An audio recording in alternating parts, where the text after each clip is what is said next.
বান্দরবানের থানচির দুর্গম পাহাড়ি এলাকায় হামু রুবেলা রোগ ভয়াবহ আকার ধারণ করেছে।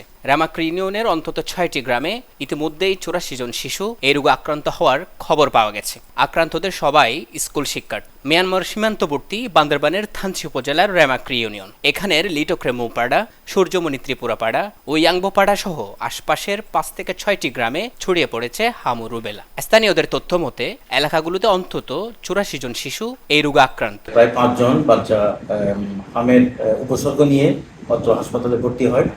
আমরা দ্রুত চিকিৎসা শুরু করি এবং সেই সাথে নোটিফিকেশন করি, অর্থাৎ এই রোগীগুলোর তথ্য আমরা রোগীর স্যাম্পল সহ আমরা ঢাকায় প্রেরণ করি।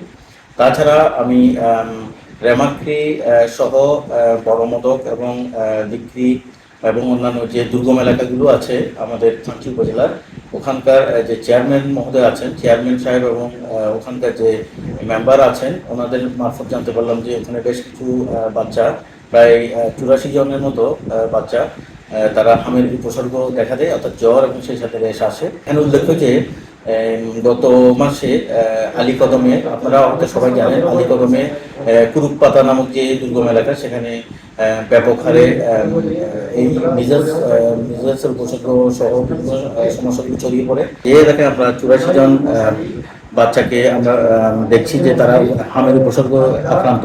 সেই এলাকাগুলো সাধারণত ওই এলাকার, অর্থাৎ আলীকদমের ওই এলাকার সাথে তাদের সীমানা আছে। এখানকার কিছু বাচ্চা হয়তো ওই এলাকায় যে হোস্টেল আছে সেখানে পড়ালেখা করে এবং তারা সেখান থেকে হয়তো আক্রান্ত হয়ে আমাদের এই এলাকায় আসে, যার কারণে হয়তো আমাদের থানচির এই দুর্গম এলাকাগুলোতে এই রোগটি ছড়িয়ে পড়ার একটা সম্ভাবনা থাকে। ভৌগোলিক অবস্থানের কারণে এই গ্রামগুলোতে চিকিৎসা সেবা পৌঁছানো এক বড় চ্যালেঞ্জ। থানচি সদর থেকে প্রায় ১০০ কিলোমিটার দূরে অবস্থিত এই জনপদে পৌঁছাতে ইঞ্জিন বুটে সময় লাগে প্রায় ২ দিন।